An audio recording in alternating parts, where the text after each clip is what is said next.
আওয়ামী লীগ যদি মনে করে যে তারা ক্ষমা চেয়ে তাদের রাজনীতি আবার নতুন করে শুরু করতে চায়, সেটাও তারা করতে পারে। রুমিন ফারহানা, আমরা আলোচনা করছিলাম নিউ ইয়র্কে যে হেনস্থার ঘটনা ঘটেছে, রাজনৈতিক নেতৃবৃন্দ তারা সেখানে ছিলেন। তো এই ঘটনার পেছনে মূল উদ্দেশ্যটাকে আপনি কি মনে করেন? আপনাকে অসংখ্য ধন্যবাদ। এই ঘটনাটি অনেকগুলো অ্যাঙ্গেল থেকে দেখা যায়। এক হচ্ছে জাতিসংঘের এই অধিবেশনে কেন পলিটিক্যাল পার্টিদের লিডারশিপদের নেওয়া হলো, এক।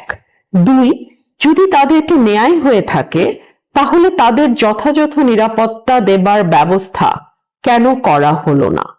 তিন, ডক্টর মোহাম্মদ ইউনূস, তার উপরে কিন্তু কোনো আঘাত আসে নাই, কিন্তু আপনি যদি একটু লক্ষ্য করেন আপনি দেখবেন যে সরকারের সঙ্গে ঘনিষ্ঠ বা সরকারে কাজ করছে এমন যারাই দেশের বাইরে গেছে তাদের সবার উপরেই কিন্তু কম বেশি হামলা হয়েছে। সেটা আপনি মাহফুজ বলেন লাস্টলি যে গিয়েছিল, কিংবা আপনি আসিফ নজরুল বলেন, প্রত্যেকের উপরে কোনো না কোনো হামলা আমরা হতে দেখেছি। সুতরাং এই ক্ষোভ বা এই রাগটা কিন্তু সরকারের জানা, সরকার জানতো বিষয়টা, কেন সরকার যথাযথ মেজার নিল না। চার হচ্ছে আপনি যাদেরকে অতিথি করে নিয়ে গেলেন তারা তো যুক্তরাষ্ট্রের অতিথি চেয়ে বড় বিষয়, তারা বাংলাদেশ সরকারের অতিথি, তাই না? তো তাদের নিরাপত্তার ব্যবস্থা না করে সরকার প্রধান তার নিজস্ব পরিষদ নিয়ে আলাদা হয়ে গেলেন এবং আলাদা প্রোটোকল নিয়ে তিনি চলে গেলেন। এটা কি একটা দায়িত্বশীলতার পরিচয় হলো? এবং আপনি দেখুন, আমি যতদূর জানতে পারলাম যে তাদের হোটেল এবং সরকারে যারা আছেন তাদের হোটেল, মানে রাজনীতিবিদরা এক হোটেলে উঠেছেন এবং সরকারে যারা আছেন, সরকারের সঙ্গে যারা আছেন তারা অন্য একটা হোটেলে উঠেছেন। অর্থাৎ তারা মনে হলো যেন এই রাজনীতিবিদদেরকে ঢাল হিসেবে নিয়ে গেলেন, যেন তাদের উপরে কোনো আঘাত আসার আগে সেটা রাজনীতিবিদদের উপরে আঘাতটা আসে। এবং সত্যি সত্যি রাজনীতিবিদদের এতটাই অরক্ষিত এবং এতটাই আমি বলবো যে মানে ওনাদের ব্যর্থতা এবং ওনাদের উপরে ক্ষোভের পুরো প্রভাবটা রাজনীতিবিদদের উপর ছেড়ে দিয়ে ওনারা সরে গেলেন। এটা ভীষণ রকম দায়িত্ব জ্ঞানহীনতার একটা পরিচয়। সো অনেকে মজা করে বলছে যে ডক্টর মোহাম্মদ ইউনূস এই যে ঘটনাটি ঘটালেন, এটা চোখে আঙুল দিয়ে দেখিয়ে দেয় যে দেশেরও যে কোনো বিপদে বা সরকারের যে কোনো ক্রান্তি লগ্নে উনি সবাইকে একা ফেলে দিয়ে উনি ওনার পরিষদ বা ওনার ঘনিষ্ঠ মানুষজনকে নিয়ে আলাদা হয়ে যাবেন। এখানে আমার আরো একটা প্রশ্ন আছে, আপনারা নিশ্চয়ই ভিডিওটা লক্ষ্য করে, যেমন এখন তো অনেকেই এটা নিয়ে কথা বলেও ফেলেছে অলরেডি।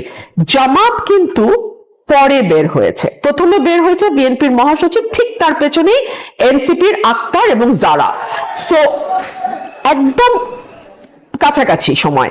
কিন্তু জামাত কিন্তু যথেষ্ট পেছনে ছিল এবং জামাতে ইসলাম এক দরজা দিয়ে বের হয়েছে, এক গেট দিয়ে বের হয়েছে। এনসিপি আর বিএনপির নেতা যারা গেছেন ওনারা এক গেট দিয়ে বের হয়েছে। এই প্রশ্নটা আমার গতকালকে এবং ভেরি ইন্টারেস্টিং, জামাতের নেতা কর্মীরা কিন্তু কেবলমাত্র তাদের দুজন নেতার সিকিউরিটি এনশিওর করেই তারা ক্ষান্ত হয়েছেন। আরো যে তাদের সহকর্মী আছেন বিদেশের মাটিতে, তো আমরা সবাই জুলাই গণ অভ্যুত্থানের স্টেক হোল্ডার, তাই না? সো ওই দিক থেকে যদি আপনি বিচার করেন তাদের তো একটা সিকিউরিটি দেওয়ার ব্যাপার ছিল। এবং বিএনপির নেতা কর্মীরা নাকি জানতেনই না যে মহাসচিব কোন গেট দিয়ে বেরোবেন, তাদেরকে অন্য আরেকটা গেটের কথা বলা হয়েছে, যে গেট দিয়ে মহাসচিব বের হন নাই। অর্থাৎ এখানে একটা মিসকমিউনিকেশন, মিস ইনফরমেশনের ব্যাপার আছে। এখন আমরা কি আশা করবো যে যুক্তরাষ্ট্র সরকার তারা গিয়ে বিএনপি নেতা কর্মীকে জানাবেন, বা কেনেডি এয়ারপোর্টের লোকজন বিএনপি নেতা কর্মীদের জানাবেন? না, এটা তো সরকারের জানানোর কথা। সরকারের যে কনসুলেট আছে, বাংলাদেশের যেই কনসুলেট আছে তাদের সাথে যোগাযোগ থাকার কথা এবং তাদের সঠিক ইনফরমেশন দেওয়ার কথা, তারা তো সঠিক ইনফরমেশনটাও দেয় নাই। তার মানে পুরো বিষয়টার মধ্যে আপনি একটা হযবরল দেখতে পাচ্ছেন না? এই পুরো ঘটনার দায়টা কি আসলে সরকারের? 100% সরকারের। কেন ওনারা রাজনীতিবিদদের নিলেন সেটা যেমন পরিষ্কার না, কেন ওনারা রাজনীতিবিদদের এভাবে লাঞ্ছিত হতে দিলেন সেটাও পরিষ্কার না। আমি যদি আপনাকে পাল্টা বলি যে সরকার বোঝানোর চেষ্টা করছে যে বাংলাদেশের রাজনীতিবিদদের আসলে কেউ পছন্দ করে না, বাংলাদেশের রাজনীতিবিদদের ব্যাপারে একটা নেগেটিভ ইমপ্রেশন আছে মানুষের, বাংলাদেশের রাজনীতিবিদরা ঐক্য ধরে রাখতে পারে না ইভেন বিদেশের মাটিতেও, বাংলাদেশের রাজনীতিবিদরা পরস্পরের সাথে এত বৈরী সম্পর্ক, তারা দেশ চালাবে কি? অর্থাৎ সেই যে 5 বছর আমরা তো এটাকে এভাবেও ব্যাখ্যা করতে পারি সরকার কি চাচ্ছে আসলে? আপনার কথা জানতে চাইবো যে নির্বাচন কমিশন এটা একেবারেই তার তালিকায় রাখেনি কোনো নির্বাচনী প্রতীক হিসেবে। একটা দল নির্বাচনের জন্য বা নিবন্ধনের জন্য যখন আবেদন করে এবং কাঙ্ক্ষিত প্রতীক যখন না পায়, আসলে সেই দলের মনস্তাত্ত্বিক জায়গায় আসলে কি ধরনের ভাটা পড়তে পারে বা কি ধরনের পরিবর্তন আসতে পারে, সেই দলগুলো আসলে কি করবে? আচ্ছা, আপনার কেন মনে হচ্ছে যে একটা বিশেষ প্রতীক ওটা পেতেই হবে এবং ওটা পেলেই আপনার পক্ষে জয়যুক্ত হওয়া সম্ভব হবে, ওটা না পেলে আপনি কোনোভাবেই আপনার কাঙ্ক্ষিত লক্ষ্যে পৌঁছতে পারবেন না এবং ওই প্রতীকটার উপরে আপনার জীবন মরণ নির্ভর করছে, আপনার দলের ভবিষ্যৎ নির্ভর করছে? কেন এটা মনে হচ্ছে আমাকে বলেন তো। এক। দুই হলো, কোন প্রতীক বরাদ্দ হবে আর বরাদ্দ হবে না এটা বিএনপি বা এনসিপি বা জামাত বা আওয়ামী লীগ ঠিক করবে না, এটা ঠিক করবে নির্বাচন কমিশন। 150টা প্রতীকের যে তালিকা নির্বাচন কমিশন দিয়েছে, আমাকে ওই 150টার মধ্যেই বেছে নিতে হবে। আপনার নিশ্চয়ই মনে থাকবে আমি দামি নির্বাচনে ঈগল প্রতীক নিয়ে অনেকের খুব ইচ্ছা ছিল যে যারা দামি প্রার্থী, যারা নৌকা পাচ্ছে না, তারা ঈগলটা তাদের লাগবেই লাগবে। সো আমাদের জাতীয় প্রতীক যেটা শাপলা, হ্যাঁ, যেটা আপনি প্রধানমন্ত্রীর মাথার উপরেও পাবেন, যেটা আপনি রাষ্ট্রপতির মাথার উপরেও পাবেন, যেটা আপনি সরকারি যে কোনো মানে দপ্তরে আপনি সেটা পাবেন, এবং এই প্রতীকটা কি একটা নির্বাচনের প্রতীক হওয়া উচিত? আপনার কি মনে হয়? আইনগত বাধা থাকুক বা না থাকুক সেটা আমি জানি না, এটা প্রতীক বরাদ্দ নিয়ে যে আইন আছে সেটা দেখে বলতে পারবো, তবে আমার মনে হয় না যে রাষ্ট্রীয় প্রতীক যেটা সেটা কোনো দলের নির্বাচনী প্রতীক হতে পারে।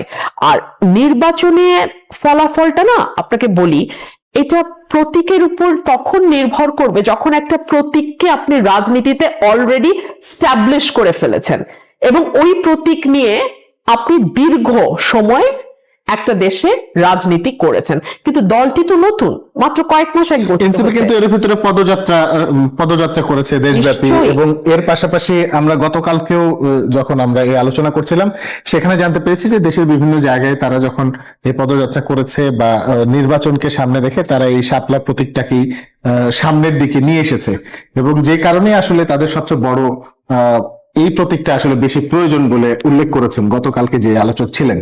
ধরুন আপনার সন্তান এসএসসি পরীক্ষা দিয়েছে, পরীক্ষা শেষ হওয়ার সঙ্গে সঙ্গে আপনি সারা পাড়ায় মিষ্টি বিতরণ করলেন যে আমার সন্তান এসএসসি পাশ করেছে। রেজাল্ট তো হয়নি, পরে দেখা গেল আপনার সন্তান ডাব্বা, একটাতেও পাশ করেনি। সো এটা কি প্রতিবেশীদের দোষ নাকি এটা আপনার বোকামি? পাঁচটা পর্যন্ত অপেক্ষা করতেন, প্রতীকটা পাওয়া পর্যন্ত অপেক্ষা করতেন। এক। দুই হলো, আপনি যেটা বলছেন পদযাত্রা, ধরে নিলাম সেই পদযাত্রায় অনেক মানুষের অংশগ্রহণ হয়েছে, অনেক মানুষ এনসিপির প্রতি তাদের সমর্থন জানিয়েছেন। এখন প্রতীকটা শাপলা না হয়ে যদি প্রতীকটা অন্য কিছু হয়, তাহলে কি আপনার ধারণায় মানুষগুলো তাদের সমর্থন তুলে নেবে এনসিপির কাছ থেকে, বা মানুষগুলো কেবলমাত্র শাপলা প্রতীক শুনেই এনসিপির পেছনে এসছে? এই যুক্তিগুলো খুবই শিশুতোষ এবং হাস্যকর হচ্ছে না? সো এই যে ধরুন পলিটিক্সের ছোট ছোট ছোট ছোট বিষয়গুলোকে একেবারে জেদাজেদির পর্যায়ে নিয়ে যাওয়া, এটা না হলেই ভালো। আমরা যেহেতু এনসিপি কে একটা নতুন এমার্জিং ফোর্স হিসেবে পলিটিক্স এর মাটিতে দেখতে চাই, বাংলাদেশের পলিটিক্যাল ফিল্ডে যে ভ্যাকুয়াম আছে, সে ভ্যাকুয়াম এনসিপির মতন ইয়াং প্রমিসিং ছেলে মেয়েরা যারা দল গঠন করেছে তারা সেই ভ্যাকুয়াম পূরণে কাজ করবে, সেটা আমরা সবাই চাই। আমরা কিন্তু কেউ কারো শত্রু না, আমরা তাদেরই ভালোটা চাই। একই সঙ্গে এটাও চাই যে তারা পলিটিক্সে আর একটু ম্যাচিওর আচরণ করবে। ধরুন এনসিপির একজন নেতা, আমি নাম না বলি, খুবই প্রমিনেন্ট একজন নেতা, মুখপাত্র, তিনি যখন বলেন যে 300 আসনে এনসিপি পাবে, 400টার মধ্যে 300টা, এখনো 400টা ঠিকই হয়নি, আসলে 400 কি হবে, হয় 350 হবে, আর না হলে যদি উচ্চ কক্ষ ধরেন তাহলে 450 হবে। সো আপনি আসলে 400-র মধ্যে 300 কিভাবে, 400 আসন কিভাবে ঠিক হলো সেটাই তো এখনো পরিষ্কার না। যাই হোক, সেখান থেকে 300টা। উনি আবার দেখলাম কতদিন আগে বলেছেন যে এই রিসেন্টলি উনি বলেছেন যে 150টা আসন এনসিপি পাবে, বিএনপি 50 থেকে 100টা আসন পাবে। এগুলো শুনতে চটকদার হতে পারে, এগুলো শুনতে মজা লাগতে পারে, আপনি আমি হাসতেও পারি, কিন্তু এগুলো পলিটিক্যাল ম্যাচুরিটির লক্ষণ না। কিন্তু যেহেতু তরুণদের দল, কিন্তু তারা একটা বড় বিস্তৃত রাজনৈতিক ফিল্ডে এসছে এবং আমরা সবাই তাদেরকে ওয়েলকাম করছি, আমরা তাদের কাছ থেকে পলিটিক্যাল ম্যাচুরিটি আশা করি। জি ধন্যবাদ। আপনার কাছে একটু ছোট করে জানতে চাইবো যে এই যে এবারে নৌকা প্রতীককে বাদ দেওয়া হলো, পরবর্তীতে যদি কখনো আওয়ামী লীগ আবারও নির্বাচনের জন্য বা নিবন্ধিত রাজনৈতিক দল হয়ে নির্বাচন করতে চায়, তখন তো এটিও লিস্টে থাকবে না। তখনও কি তাদেরকে আসলে এনসিপি যে ধরনের জটিলতার মধ্যে দিয়ে যাচ্ছে, বা জোনাস সাকি যেরকম বললো তাদের দল যেরকম একটা জটিল পরিস্থিতির মধ্যে দিয়ে গেছে, যে লিস্টেড যেসব মার্কা আছে সেগুলো থেকেই একটা পছন্দ করে নিতে হবে, তখন কি আওয়ামী লীগের ক্ষেত্রে বিষয়টা তাই ঘটবে? দেখুন, আওয়ামী লীগ যদি বাংলাদেশের রাজনীতিতে আবার ফিরে আসতে পারে, আমি বলছি যদি ফিরে আসতে পারে, তাহলে কিন্তু পুরো পরিস্থিতি পাল্টে যাবে। আজকে আপনি যে পরিস্থিতি দেখছেন সেই পরিস্থিতি তখন থাকবে না। ধরুন 1 আগস্ট 2024 জামাতে ইসলাম এখন যেভাবে বুক ফুলিয়ে পলিটিক্স করছে, আপনাদের কল্পনাতেও ছিল যে ঘটনা ঘটবে? কিন্তু ঘটেছে তো, তাই না? ডাকসু জাকসু সবগুলোতে ল্যান্ডস্লাইড ভিক্টরি এসছে, তাই না?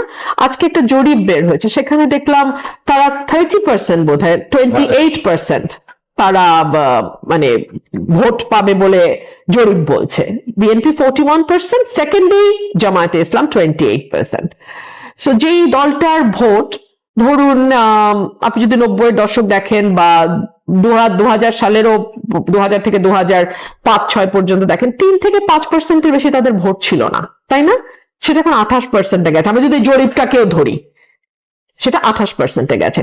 সো কোন দলের কখন কি অবস্থা দাঁড়াবে এটা এত আগের থেকে স্পেকুলেট করতে যাচ্ছি কেন আমরা? 1 2 হলো আওয়ামী লীগের কার্যক্রম স্থগিত হয়েছে। আওয়ামী লীগ দলটা তো নিষিদ্ধ হয় নাই, ইফ আই এম রং, মানে correct me if I am রং, দল তো নিষিদ্ধ হয়নি, তাই না? নাকি দল নিষিদ্ধ হয়ে গেছে? না, দল নিষিদ্ধ হয়নি। দলের কি নিবন্ধন স্থগিত হয়েছে? নিবন্ধন স্থগিত হয়েছে।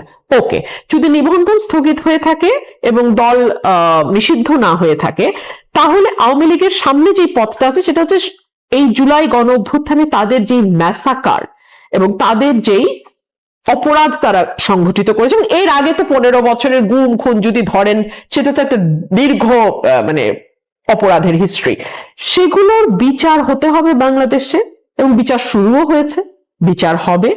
এরপরে একটা অবস্থায় যদি আওয়ামী লীগ অনুশোচনা করে, ক্ষমা চায়, যেটা আমরা প্রত্যেকে আশা করেছিলাম যে আওয়ামী লীগের মধ্যে আমরা কিছুটা হলেও রিমোর্স দেখতে পাবো, অনুশোচনা দেখতে পাই নাই আমরা এখনো পর্যন্ত। আওয়ামী লীগের মধ্যে ন্যূনতম কোনো অনুশোচনা আমরা দেখতে পাই নাই।